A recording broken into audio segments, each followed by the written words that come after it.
So now let us start with the topic for the day, and this topic is preamble. ठीक है, आज preamble के साथ में कहानी शुरू करते हैं. We'll start with the topic that is preamble. ठीक है ना, ये visible है ना, clear? ठीक है. So the topic is preamble, and preamble is actually a very important topic, as हमें पता भी है. This is important for prelims as well as for mains. For both of this section, it is important. ठीक है. Now we will be doing this preamble topic in different headings. Under different headings we will be covering this entire topic. The headings are basically, first we will look at the introduction of preamble. We will do the introduction section. Then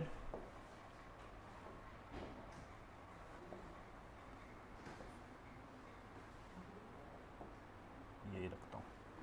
First we will do the introduction section, then the bare form of preamble. Preamble का bare form क्या है? That means nothing but the content mentioned in the preamble. Preamble में जो content mention है, that is the second thing that we will be doing. Once we are done with the bare form in this, we will look at the debate and the discussion which is around the preamble. Debate and discussion surrounding the preamble. ठीक है. जब हम debate and discussion पढ़ेंगे तो इसमें basically हम तीन major points को कवर करेंगे. Like the debate was, the question was whether preamble is the part of the constitution और नॉट. ये एक क्वेश्चन है जिसको हम डिस्कस करेंगे. Will see whether the preamble can be amended और not. Amendability of preamble, this is the second question which was before the Supreme Court, और Supreme Court का क्या जजमेंट था वो हम देखेंगे with respect to the amendability of preamble. We'll see whether the constitution can be interpreted in the light of the preamble or not. ठीक है. The next question is, can constitution be interpreted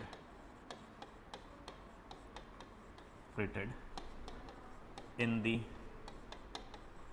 light of preamble? In the light of preamble. This is the next important question which was before the Supreme Court and what Supreme Court came up with the as an opinion, वो भी हम देखेंगे. ठीक है.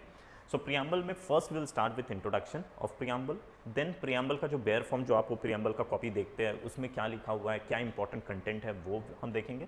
Then we'll look at the debate and the discussion related to preamble, whether the preamble is a part of the constitution or not, whether preamble can be amended or not, and can the constitution be interpreted in the light of the preamble. This is the next thing.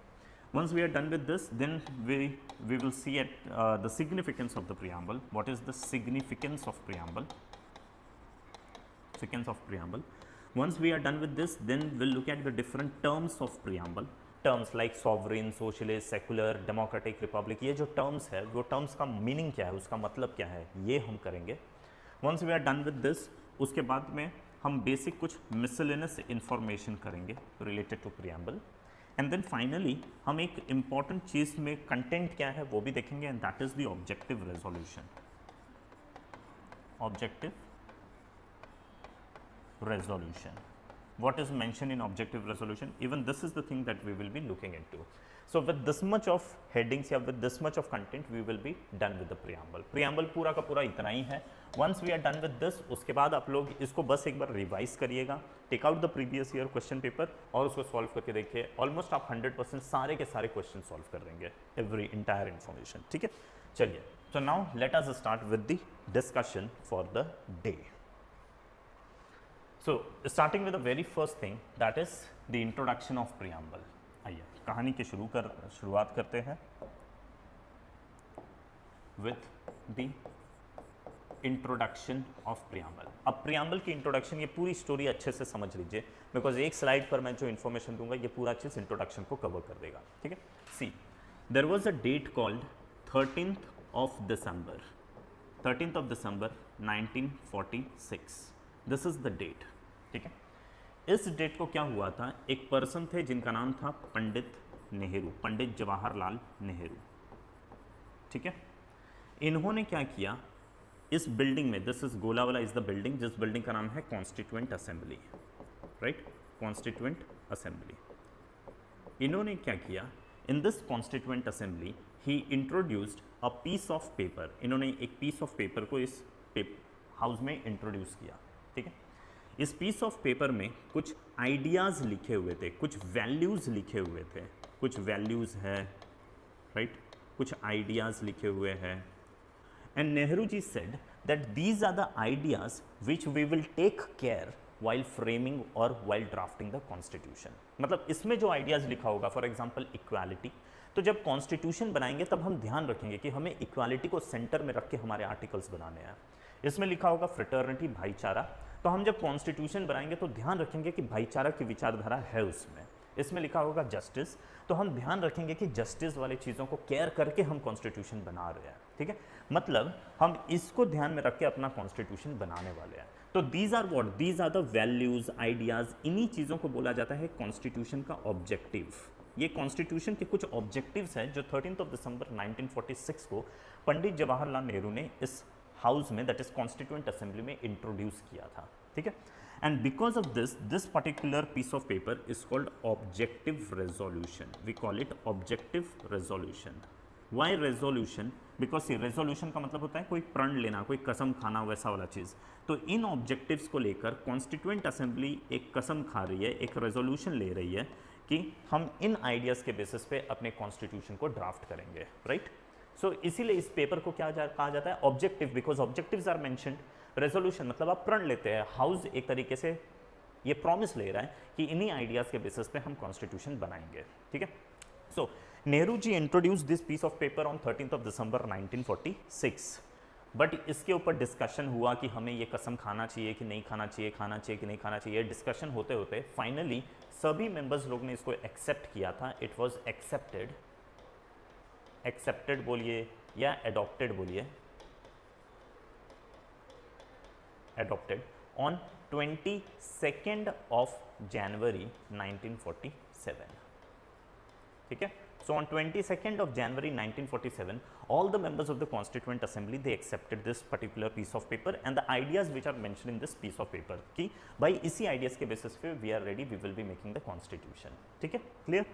Now because this is accepted, अब क्या होगा, इसी के basis पे Indian constitution को frame किया जाएगा। मतलब मैं बता रहा हूँ यहाँ पर जो आइडिया लिखा हुआ है उसी आइडिया का एक्सपांशन है दिस कॉन्स्टिट्यूशन। ये जो हाँ, पंडित नेहरू जी ने ये पीस ऑफ पेपर इंट्रोड्यूस किया था। ये आइडिया बेसिकली यूनिवर्सल है ना, इक्वालिटी, जस्टिस, इस तरीके की बात। तो हम आइडिया उनका बोलने के बदले हम बोलते हैं ऑब्जेक्टिव रेजोल्यूशन इंट्रोड्यूस उन्होंने किया, क्योंकि ये आइडिया तो यूनिवर्सल आइडिया है, ठीक है। So based on this particular piece of paper the constitution was drafted. और जब constitution of India, so this is what, this is the constitution of India. Indian constitution को बनाकर रेडी कर दिया गया, ठीक है। अब जब कॉन्स्टिट्यूशन बना तो उसमें 395 आर्टिकल्स थे, articles, right, 395 articles. There were 22 parts, yes, and there were 8 schedules, ठीक है जी, schedules.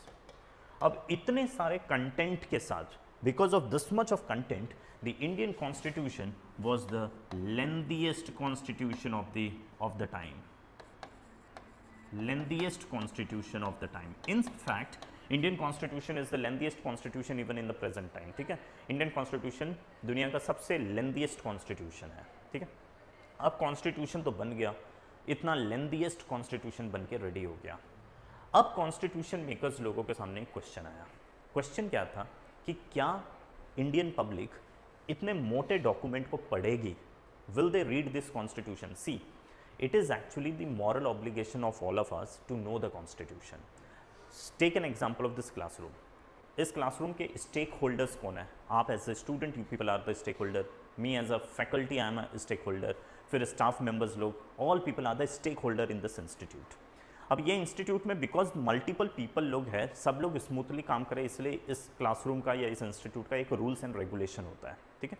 And it is the moral obligation of all the stakeholders to know that rules and regulation.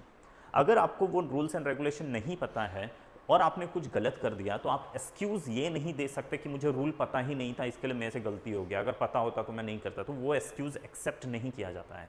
Ignorance of law is not accepted. आप ये कभी नहीं बोल सकते कि मुझे पता नहीं था, ये आपकी ड्यूटी थी कि आपको क्लासरूम का रूल्स एंड रेगुलेशन पता होना चाहिए, ठीक है।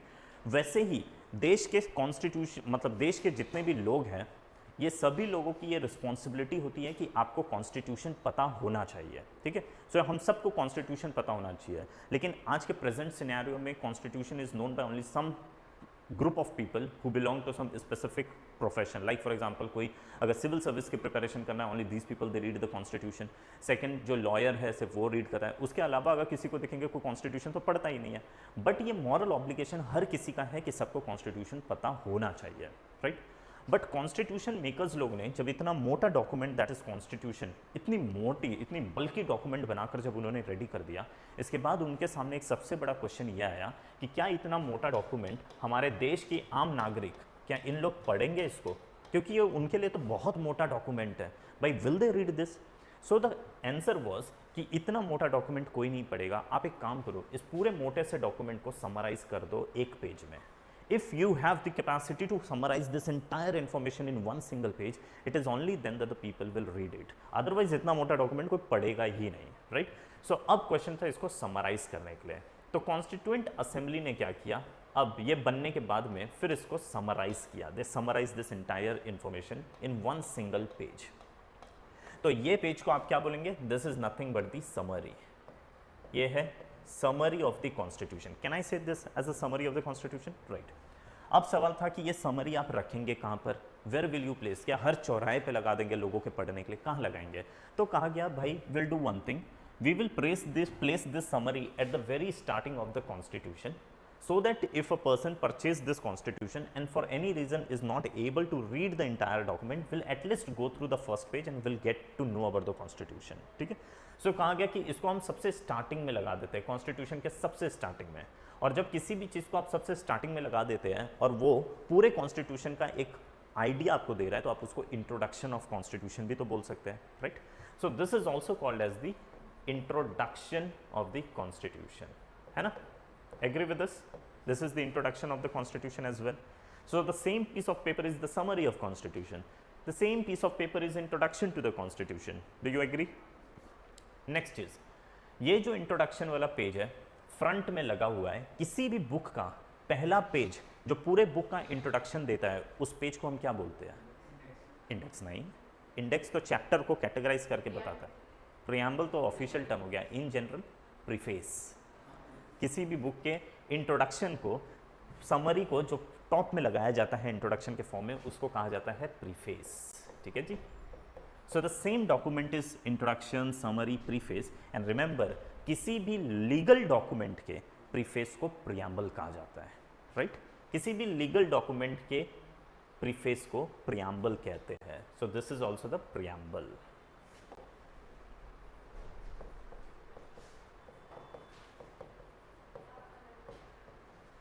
ठीक है जी, इज इट क्लियर? यहां तक clear? Any doubt, any confusion? No, right. So this is the preamble of the constitution. Now the question comes, एक क्वेश्चन ये है कि क्या प्रियम्बल बनाना मैंडेटरी क्लॉज होता है? क्या ये मैंडेटरी कंडीशन होता है कि किसी कॉन्स्टिट्यूशन का प्रियम्बल होना चाहिए, या किसी भी लीगल डॉक्यूमेंट का प्रियम्बल होना या ना होना, क्या ये मैंडेटरी कंडीशन है?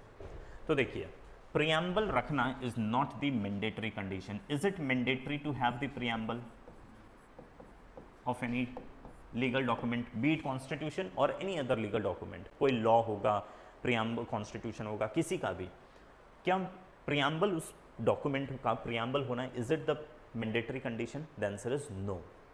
To have the preamble is not the mandatory condition. Then why do we have the preamble? Not just in constitution, but you will see number of laws जिसमें आप देखेंगे कि प्रियम्बल बनाया गया है, प्रियम्बल होता है। तो प्रियम्बल क्यों होता है? प्रियम्बल का पर्पस सिर्फ एक ही है। पर्पस इसका सिर्फ ये होता है कि किसी भी बल्कि डॉक्यूमेंट या कॉम्प्लेक्स डॉक्यूमेंट को सिंपल तरीके से प्रेजेंट करना। ये पूरा कॉन्स्टिट्यूशन कितना बल्कि और कितना कॉम्प्लेक्स था, इसको सिंपल तरीके से प्रेजेंट कर दिया। इसका पर्पस क्या है? सिंप्लीफिकेशन ऑफ, या simplification of legal document understanding, documents understanding, ठीक है जी, is it clear? Is it mandatory to have the preamble for any document, not just constitution, for any document? Is it mandatory to have the preamble? The answer is no. Preamble सिर्फ तभी, अगर समझिए आपने कोई law बनाया, Indian parliament ने कोई law बनाया जो सिर्फ 10 पेज का लॉ है, तो क्या उसके लिए preamble उन लोग बनाएंगे? नहीं बनाएंगे, 10 पेज का ये। लेकिन अगर वही 500 पेज का लॉ होता है ना, तो उन लोग प्रियम्बल बना देते हैं। प्रियम्बल बस सिर्फ इसीलिए होता है क्योंकि पूरा उतना बड़ा बल्कि डॉक्यूमेंट और कॉम्प्लेक्स डॉक्यूमेंट कोई पढ़ेगा नहीं, तो इसके लिए सिंप्लीफिकेशन के लिए डाल देते हैं, सिंपल अंडरस्टैंडिंग के लिए ये डाल दिया जाता है। ठीक है ना, ये जो इस तरीके का आइडिया है कि प्रियम्बल होना चाहिए फॉर सिंपल अंडरस्टैंडिंग, ये आइडिया सबसे पहले अमेरिका में आया था। इसीलिए हम कहते हैं कि प्रियम्बल का आइडिया सबसे पहले अमेरिका का है और हमने ये आइडिया बोरो किया है अमेरिका से। ठीक है, so this idea of preamble is borrowed from, preamble का आइडिया हमने कहाँ से बोरो किया है? तो this is from USA, America, because American Constitution is the first constitution in the world to come up with the idea that there should be a preamble for a bulky document. In fact, for your knowledge, US के Constitution का में सिर्फ 7 articles है, there are only 7 articles, but still that is a big deal for them to go through those 7 articles. इसके लिए उन लोगों को preamble की जरूरत पड़ी। ठीक है, बल्कि उसका तो सिर्फ 7 ही आर्टिकल्स है। हाँ, बट ये है कि 7 आर्टिकल्स के अंदर सब क्लॉज काफ़ी है, बट फिर भी 7 आर्टिकल्स ही है। अभी हमने पढ़ा कि छोटे डॉक्यूमेंट के लिए प्रियम्बल बनाने की ज़रूरत नहीं होती है। हमारे हिसाब से देखा जाए तो 7 आर्टिकल्स तो उन लोगों का छोटा ही है, फिर भी उन लोगों को प्रियम्बल की ज़रूरत है। ठीक है, so by the way now there is a question, आप मुझे ये बताइए, preamble, this is objective resolution, this is constitution, this is preamble, and this entire is the process of constitution making, जहाँ ऑब्जेक्टिव रेजोल्यूशन से शुरू हुआ। Now my question is, preamble was drafted by the Constituent Assembly at which stage of constitution making? Early stage, middle stage या last stage? Last stage। ठीक है जी, याद रखिएगा, इसको ड्राफ्ट किया गया था, drafted by Constituent Assembly at last stage of constitution making। constitution making का सबसे लास्ट स्टेज पर जो काम हुआ है, that is drafting of preamble। ठीक है जी, is it clear? and next question, preamble, ये एक तो लास्ट स्टेज में बन गया है, this is the simple thing। Objective resolution का expansion is constitution and constitution का contraction is preamble। So can I say objective resolution became the preamble of the future constitution, क्योंकि इसमें लिखा हुआ था भाई, एक पॉइंट लिखा था, इसी पॉइंट को एक्सपांड करके इन लोग ने 10 लाइन लिख दिया और 10 लाइन को कॉन्ट्रैक्ट करके फिर एक पॉइंट कर दिया, तो क्या मैं बोल सकता हूँ कि यही चीज़ वहाँ आ गया है ना? Objective resolution became the preamble of the future constitution. तो ये भी लाइन लिख लीजिएगा, it is objective resolution which became the preamble of future constitution, preamble of future constitution।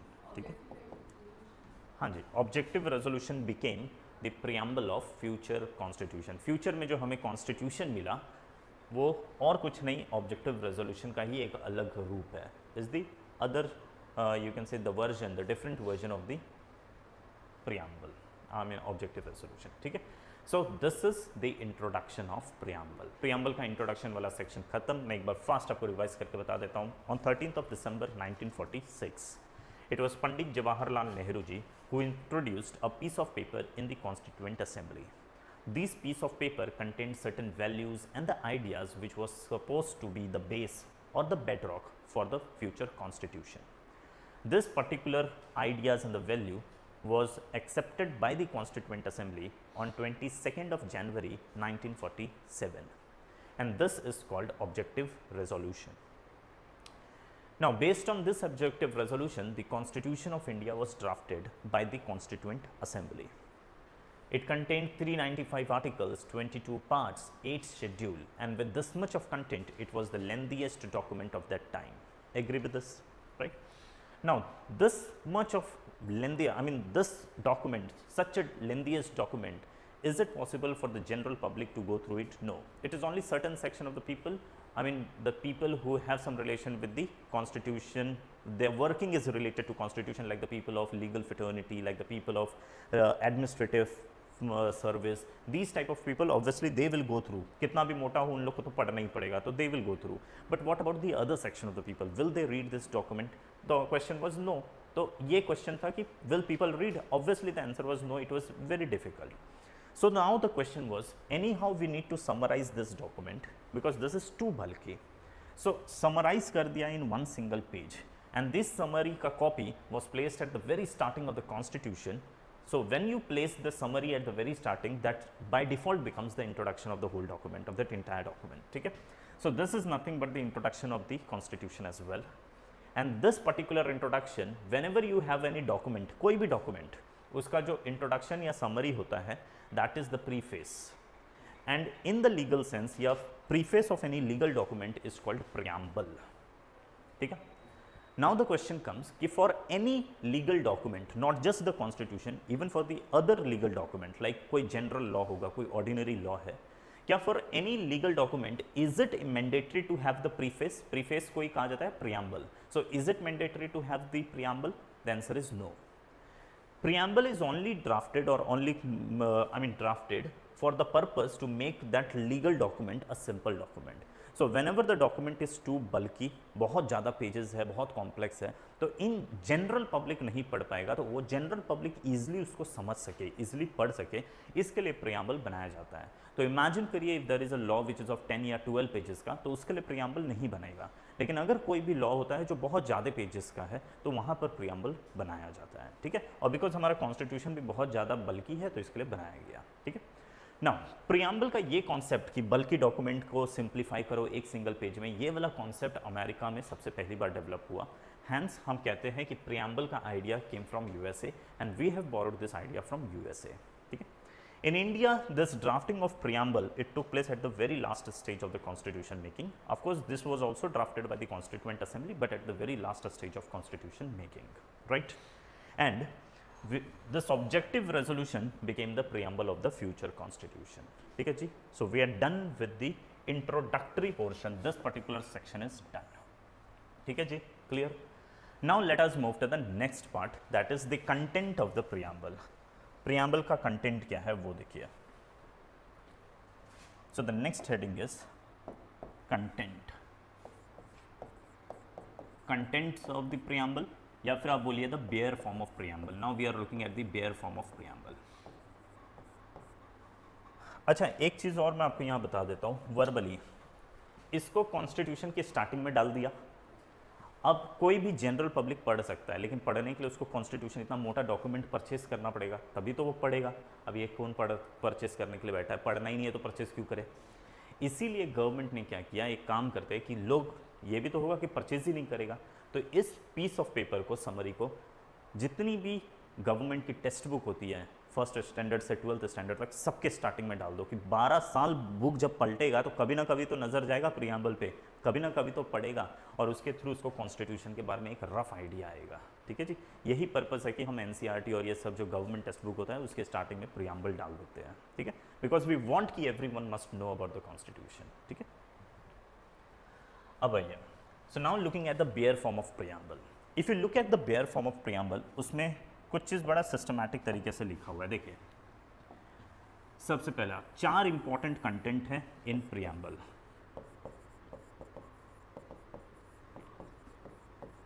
Preamble, इसमें 4 इंपॉर्टेंट आपको चीज़ दिखेगा. पहला, जब आप बेयर फॉर्म खोलेंगे तो उसमें लिखा हुआ है we the people of India. पहला ये चीज़. ठीक है? We the people of India. ठीक है? ये पहला चीज़. आगे लिखा हुआ है we the people of India having solemnly resolved to constitute India into, मतलब आप इंडिया कैसे बनाएंगे. So second is related to India, कि इंडिया का क्या चक्कर है. इंडिया, तो ये लिखता है we the people of India having solemnly resolved to constitute India into sovereign, socialist, secular, democratic republic. ठीक है? सो ये बता रहे हैं इंडिया का नेचर, कि हम कैसे इंडिया बना रहे हैं. कैसा इंडिया हम बना रहे हैं? सॉवरेन. ये एस का मतलब sovereign, socialist, secular, democratic, right, Republic.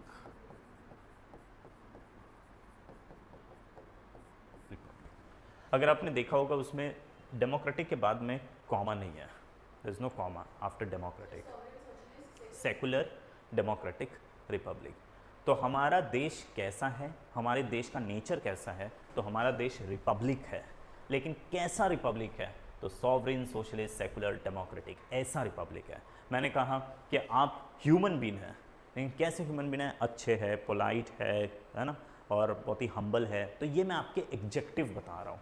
India कैसा है, रिपब्लिक है, लेकिन कैसा रिपब्लिक है, तो ये इंडिया का एडजेक्टिव है, दिस इज द एडजेक्टिव जो बता रहा है कि India is sovereign socialist secular democratic type of republic. ठीक है, पाकिस्तान इज ऑल्सो रिपब्लिक, वो भी लिखता है रिपब्लिक। ठीक है, बहुत सारे देश लोग लिखेंगे रिपब्लिक, हम भी रिपब्लिक है, लेकिन हमारा रिपब्लिक का एडजेक्टिव क्या है, तो है सॉवरेन सोशलिस्ट सेकुलर डेमोक्रेटिक। ठीक है, अब ये एक एक टर्म्स को हम आगे पढ़ेंगे डिटेल में जब टर्म्स वाले सेक्शन में आएंगे।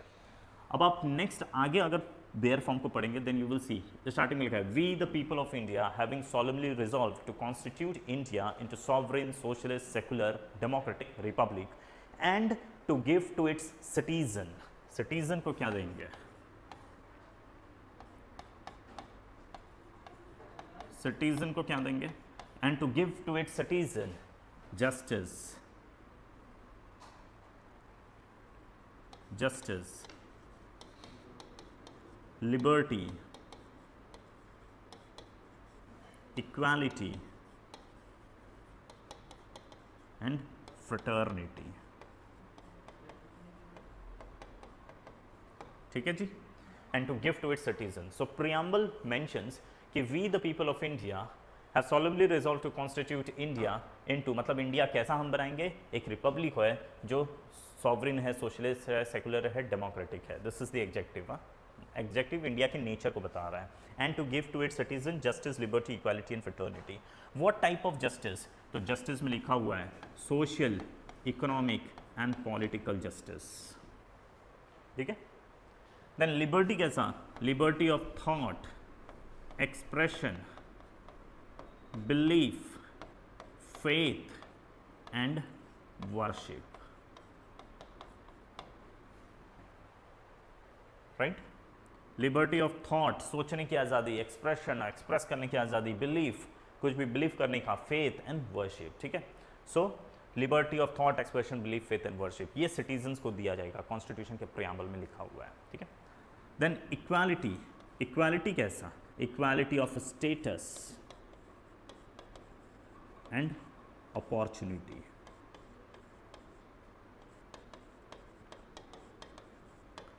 ठीक है जी, clear.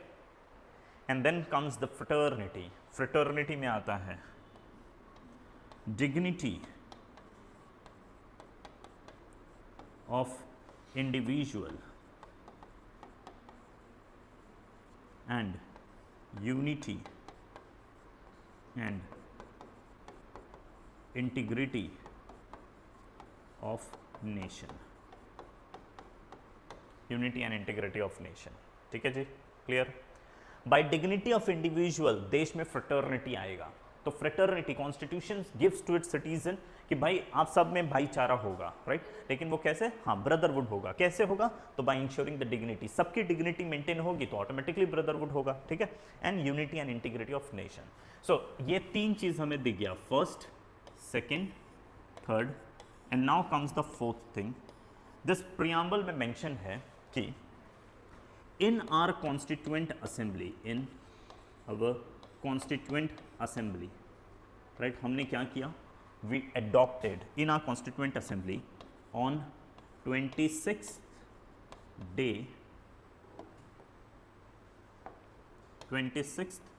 of November 1949 we adopted, enacted and gave to ourselves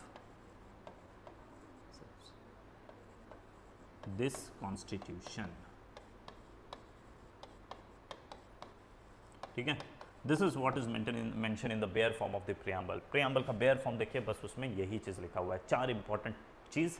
first, preamble में लिखा हुआ है we the people of India. Now the question comes कि भाई what is this we the people of India, इसका मतलब क्या है। पहला, we the people of India ये शो करता है कि in India people are the source of power. कोई भी पावर आपको दिख रहा है ना, उस इंटायर पावर का सोर्स कौन है, तो it is the people of India. ठीक है, कैसे मैं अभी आपको बताता हूं। तो this particular line shows that people are the sources of power. People are the sources of power, सारे पावर का। ठीक है, नाउ सी कैसे, बाय नेचुरल राइट प्रिंसिपल या human right principle, I have the right to movement. संसार में ये nature ने मुझे राइट दिया है, क्योंकि जब नेचर ने मुझे पैर दिया तो पैर का मतलब ही है कि मुझे चलने की आज़ादी दी, मूवमेंट की आज़ादी देती है। ठीक है, तो देखिए कॉन्सेप्ट कैसे डेवलप हो रहा है।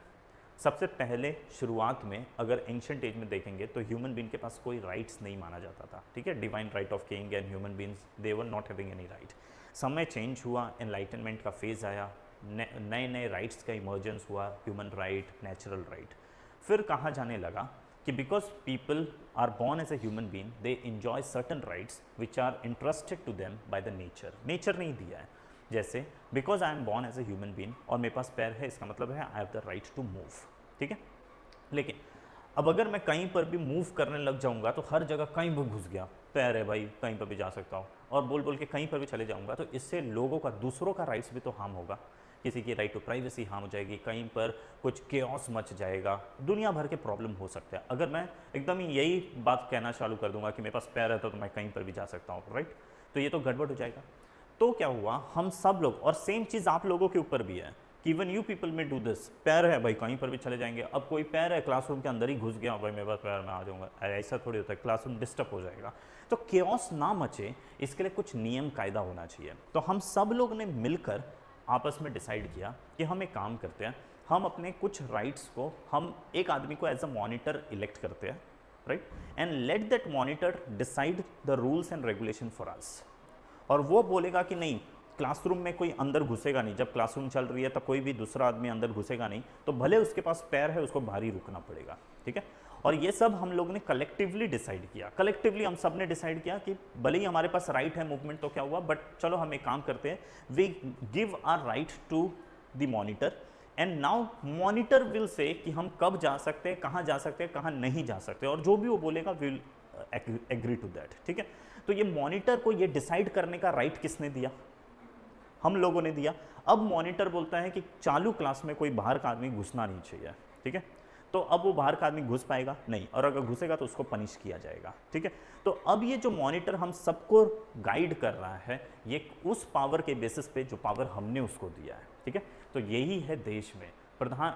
मुकेश अंबानी अगर आज अचानक एंटीला से बोलेंगे कि आज रात 8 बजे से 500 और 2000 का नोट बंद हो रहा है, डीमोनेटाइजेशन, आप लोग मानेंगे उसको? नहीं, ऐसे ही हंस देंगे कि ये क्या पागल है, क्या कुछ भी बोलता है। ठीक है, बट अगर वही इमेजिन करिए, प्राइम मिनिस्टर नरेंद्र मोदी अभी थोड़ी देर में आ जाएंगे और बोलेंगे कि आज रात 8 बजे से 500 और 2000 का नोट बंद हो जाएगा, हम सीरियसली लेंगे ना?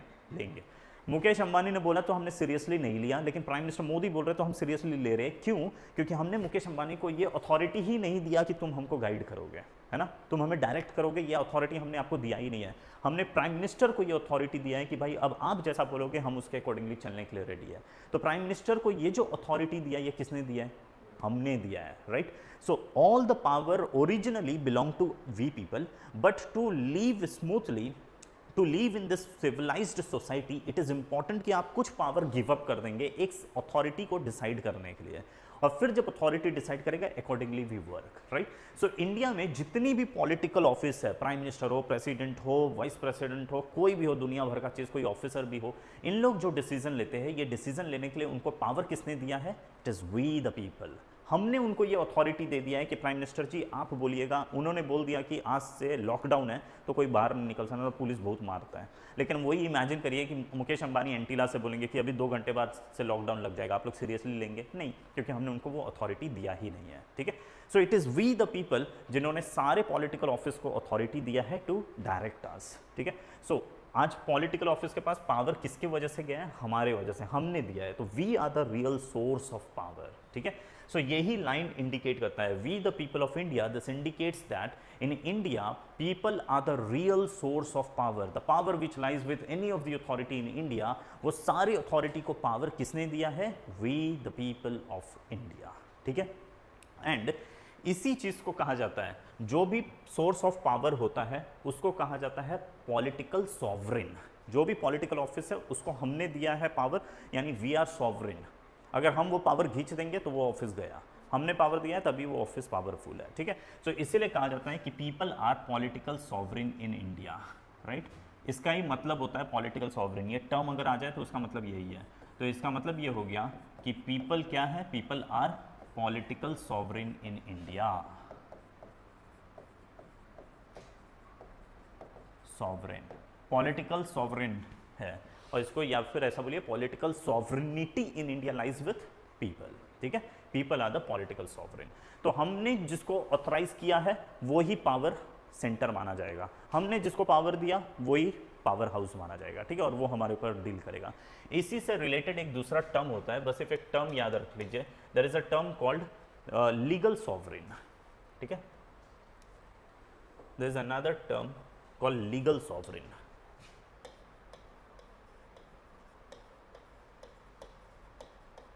लीगल सॉवरेन कौन है? तो लीगल सॉवरेन कॉन्स्टिट्यूशन को कहा जाता है। Constitution is the legal sovereign. क्यों? क्योंकि कोई भी लीगल डॉक्यूमेंट वैलिड तभी होगा when it is in accordance to the constitution. If the document is according to the constitution, in that case it is valid, otherwise नहीं, वो invalid हो जाएगा। ठीक है, तो इसी के लिए कॉन्स्टिट्यूशन को लीगल सॉवरेन कहा जाता है। इज इट क्लियर ये वाला चीज? देखिए, प्राइम मिनिस्टर का ऑफिस और मुकेश अंबानी जी का घर, ठीक है, ये अंबानी ए। ठीक है, हमने जिसको पावर दिया वो ही पावरफुल बनेगा, ये वैलिड होगा। हमने इसको पावर ही नहीं दिया, तो इसके लिए क्या इनके पावर को आप वैलिड पावर मानेंगे? नहीं, ये इनवैलिड है। तो कोई भी पॉलिटिकल ऑफिस वैलिड तभी होगा जब उसका सोर्स पीपल है। ठीक है, तो इसी के लिए पीपल को आपने पॉलिटिकल सॉवरेन बोल दिया। वैसे ही कोई भी लॉ जो बनती है, दुनिया भर के लॉ, जितने भी ऑर्डिनरी लॉज हैं, वो ऑर्डिनरी लॉ को तभी ही वैलिड माना जाएगा when it is according to the constitution. Constitution में जो लिखा हुआ है उसी आइडियाज़ के अकॉर्डिंगली है, यानी जब वो उस आइडियाज़ के अकॉर्डिंगली लॉ होगा तो बोला जाएगा कि कॉन्स्टिट्यूशन ने उस लॉ को अप्रूव किया है। ठीक है, तो वो लॉ वैलिड होगा, और जिसको अप्रूव नहीं किया, that means the law which is not according to the constitution, वो इनवैलिड हो जाता है। तो जैसे पॉलिटिकल हाउस का या पॉलिटिकल सेंटर की वैलिडिटी पब्लिक से आ रही है तो पॉलिटिकल सॉवरेन इसको बोलते हैं, वैसे ही लीगल डॉक्यूमेंट की वैलिडिटी कॉन्स्टिट्यूशन से आ रही है तो लीगल सॉवरेनिटी इसको बोलते हैं। ठीक है जी, क्लियर?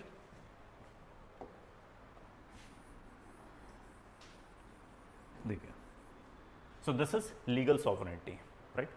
अब ये जो we the people of India है, ये लाइन हमने कहाँ से लिया है? This particular line which means political sovereignty, which means that the people are the source of power, ये लाइन हमने लिया है यूएन से। बेसिकली पहले तो यूएसए लिखिए, अगर यूएसए ऑप्शन में नहीं होता है तो हम जनरली यूएन को एट्रीब्यूट करते हैं। फर्स्ट वी से यूएसए, और अगर यूएसए नहीं है तो हम बोलते हैं यूएन, बिकॉज यूएसए का कॉन्स्टिट्यूशन में जो प्रियाम्बल है उसकी भी शुरुआत होती है वी द पीपल से। ठीक है, और इवन यूएन का जो डॉक्यूमेंट है चार्टर, उसमें भी शुरुआत होती है वी द पीपल से। तो ये दोनों को ही हम एट्रीब्यूट करते हैं, बट फर्स्ट प्राइमा फेसी या first preference is given to USA. If USA नहीं है ऑप्शन में होता है तो हम यूएन को एट्रीब्यूट कर देते हैं। ठीक है जी, is it clear? The first thing done. अब आते हैं सेकंड पे, we the people of India. और इससे देखिए एक और चीज आपको पता चलेगा, we the people of India adopted, enacted and gave to ourselves this constitution। हमने अडॉप्ट किया, इनेक्ट किया और अपने आप को, किसी बाहर वाले ने हमको नहीं दिया है, ये हमने अपने आप को दिया है। ये लाइन से भी क्लियर हो जाता है कि पब्लिक लोग ने बनाया है, पब्लिक लोग ने अपने आप को दिया है, यानी पब्लिक ही सोर्स ऑफ पावर है। ठीक है, now moving to the next heading, that is India. India का नेचर क्या है? This particular thing indicates the nature of India. ठीक है, ये इंडिया के नेचर को इंडिकेट करता है। Now this particular thing indicates the nature of India. What is the nature? India is republic, but कैसा रिपब्लिक? Sovereign, socialist, secular, democratic type of republic. ठीक है, ये एक एक टर्म को हम आगे पढ़ेंगे वाइल डूइंग दिस थिंग। हम यहाँ पर जब टर्म्स पढ़ने वाले, later we will be talking about the different terms, तो उसमें हम सॉवरेन का मतलब क्या है, सोशलिस्ट क्या है, everything we will be doing in detail. अभी के लिए सिर्फ इतना पढ़िए कि these are the adjective. India republic है। अब इंडिया रिपब्लिक का आइडिया कहाँ से बोरो किया? From where did we borrow this idea of republic? So the idea of republic is taken from France. Idea of republic is taken from France. ठीक है जी। Second चीज, यहां पर जो सोशलिस्ट एंड सेकुलर, ये जो दो टर्म लिखा हुआ है, the term socialist and secular, these two terms were not mentioned originally in the preamble. शुरुआत में प्रियम्बल, जब आप पहले का प्रियम्बल पढ़ेंगे तो उसमें ये दो शब्द नहीं लिखा हुआ था। उसमें लिखा हुआ था इंडिया इज रिपब्लिक। कैसा रिपब्लिक? Sovereign democratic Republic. सोशलिस्ट और सेकुलर लिखा हुआ नहीं था। ये दो टर्म को हमने लिखा बाय, इसको इंसर्ट किया था by 42nd constitution amendment act of 1976। This amendment act is also called mini constitution. Mini constitution. ठीक है जी, डन। पहले ये दो वर्ड्स प्रियम्बल में मेंशन नहीं थे, ये 1976 में 42nd कॉन्स्टिट्यूशन अमेंडमेंट एक्ट के थ्रू इंसर्ट किया गया। ठीक है जी।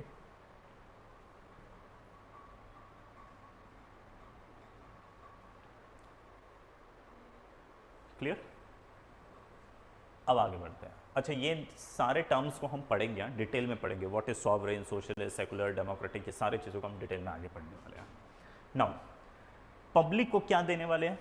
नेक्स्ट पॉइंट है पब्लिक से रिलेटेड। सिटीजन्स को क्या देंगे? तो justice, liberty, equality and fraternity. Constitution का ऑब्जेक्टिव है, कॉन्स्टिट्यूशन में लिखा हुआ है कि पूरे कॉन्स्टिट्यूशन का ऑब्जेक्टिव क्या है? अपने सिटीजन्स को जस्टिस, लिबर्टी, इक्वालिटी देना। तो ये कॉन्स्टिट्यूशन का ऑब्जेक्टिव है, to give to its citizen what? Justice, liberty, equality and fraternity. This is the objective. Clear? Now, ये जो justice, liberty, equality and fraternity है, ये जो entire चीज़ है, ये देने का काम कॉन्स्टिट्यूशन का कौन सा पार्ट करता है?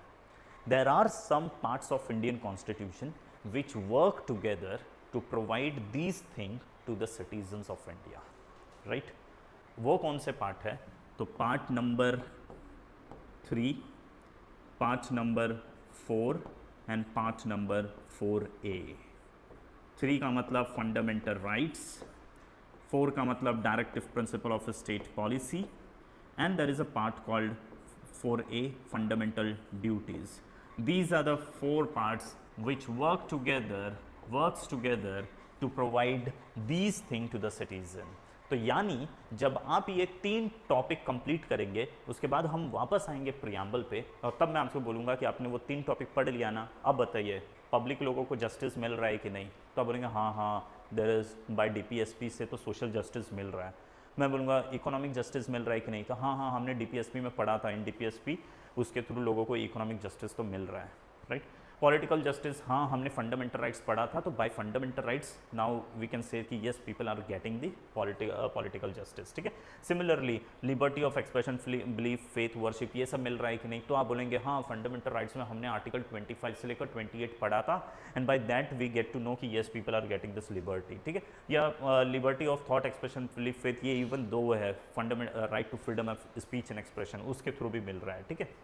सो ये सब आपको पता चलेगा, these 4 things what the preamble has promised to the citizen, कि भाई सारे citizens को दिया जाएगा। These things are provided to them by these 3 topics, that is fundamental rights, DPSP and fundamental duties। ठीक है जी, क्लियर? P मतलब पार्ट 3, पार्ट 4 मतलब part 3rd, part 4th and part 4A। ठीक है।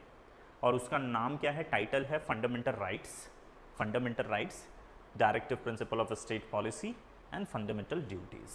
करेक्ट? ठीक है। नाउ ये जो जस्टिस हम पब्लिक को देने वाले हैं, ये जस्टिस का आइडिया हमने कहाँ से बोरो किया? तो we borrowed this thing from Russian revolution.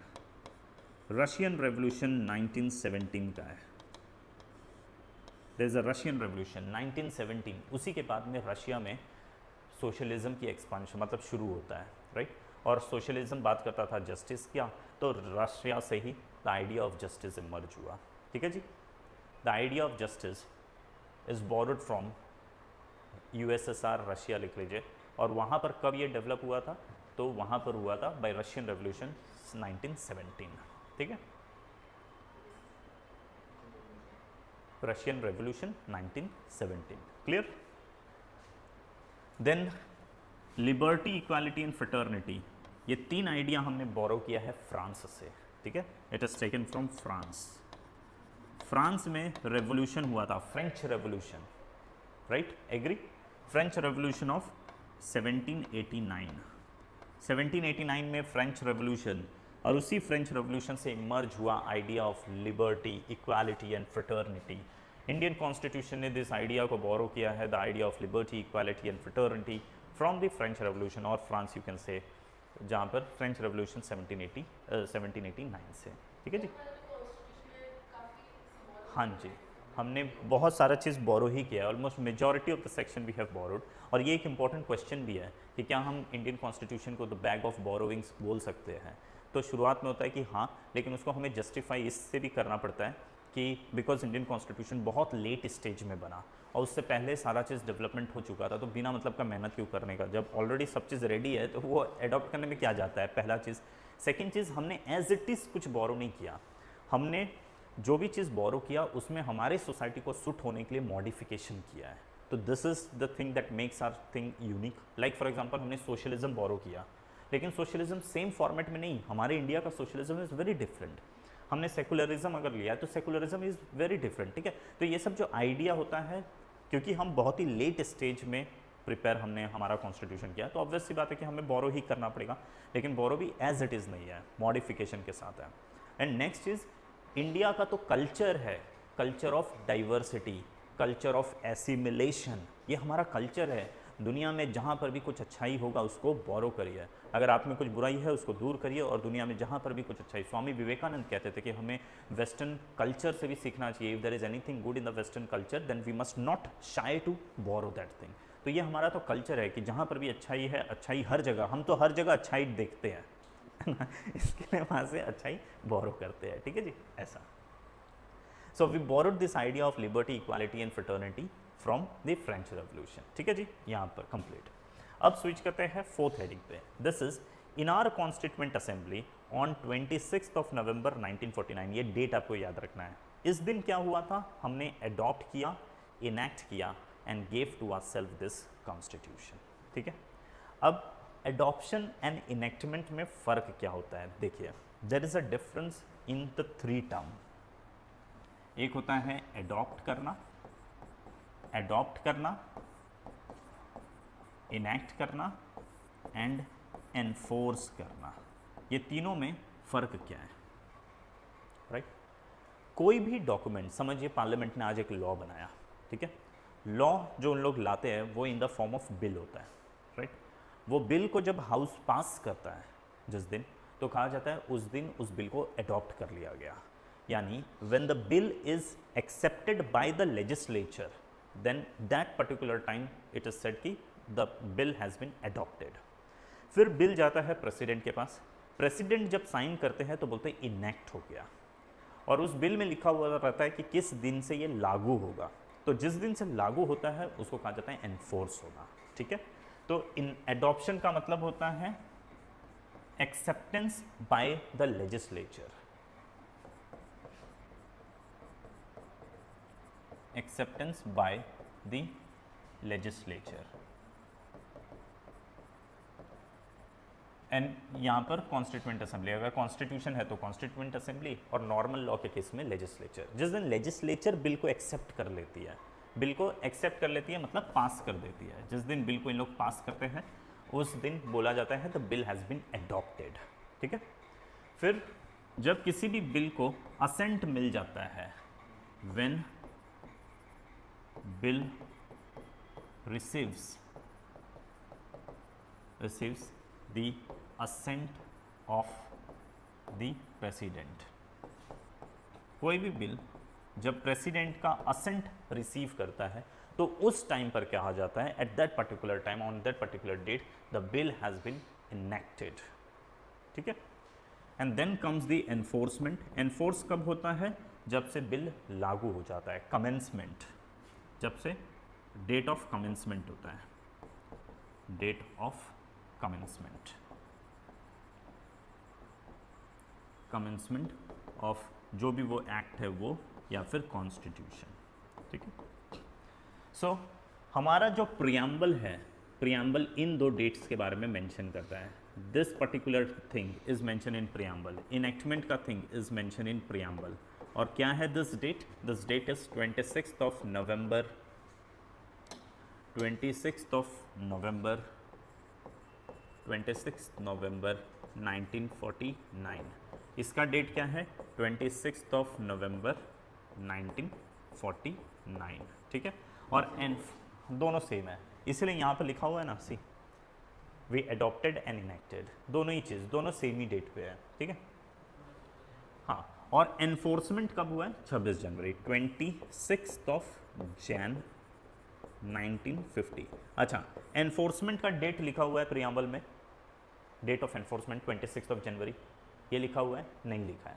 ये कहाँ लिखा हुआ है? तो this is mention in article number 394। Indian constitution का आर्टिकल 394 पढ़ेंगे तो वहाँ पर डेट ऑफ एनफोर्समेंट मेंशन्ड है, राइट, वेयर एज प्रियम्बल में date of adoption and enactment mentioned है, ठीक है जी।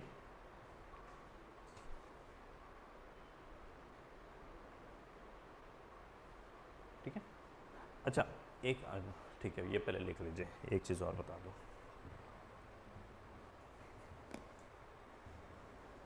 ठीक है।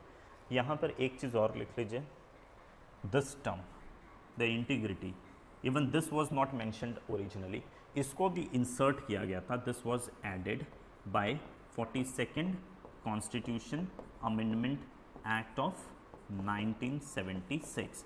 तो यानी प्रियम्बल में 3 वर्ड्स ऐड किए गए, sovereign, socialist, secular and integrity, and these 3 terms was inserted by 42nd constitution amendment act, right, clear.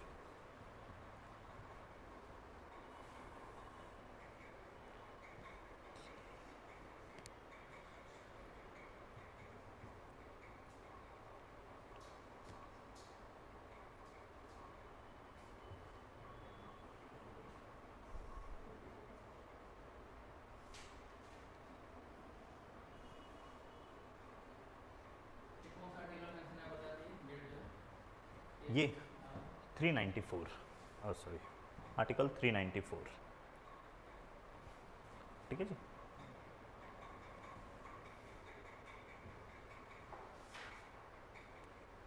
अच्छा, ये बताइए प्रियम्बल का आइडिया हमने कहाँ से बोरो किया?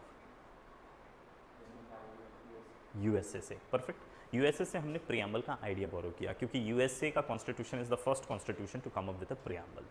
लेकिन आप यूएसए के प्रियम्बल को पढ़ेंगे ना, तो उसमें लिखा हुआ है we the people of India, और आगे लिखा हुआ है in the name of the divine power, ये वो करके अलग ही तरीके से लिखा हुआ है, हाँ, अमेरिका का, ठीक है। वेरएज इंडिया ने वहाँ से आइडिया लेके प्रियम्बल तो बनाया, we the people of India तो लिखा, लेकिन आगे का लाइन हमने उससे इंस्पायर होके या उसको कॉपी करके नहीं लिखा है। आगे के लाइन के लिए हमारा जो लैंग्वेज हमने अडॉप्ट किया कि पब्लिक के बारे में लिखेंगे, देन इंडिया के नेचर के बारे में लिखेंगे, देन सिटीजन्स के बारे में लिखेंगे, इस तरीके का जो स्टाइल है, जो स्ट्रक्चर है, इसको कहा जाता है लैंग्वेज।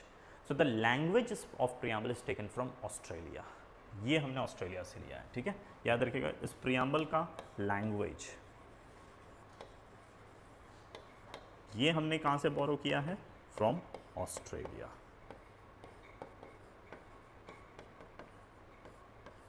ठीक है जी। So the idea of preamble is taken from USA, but the language of preamble is borrowed from Australia.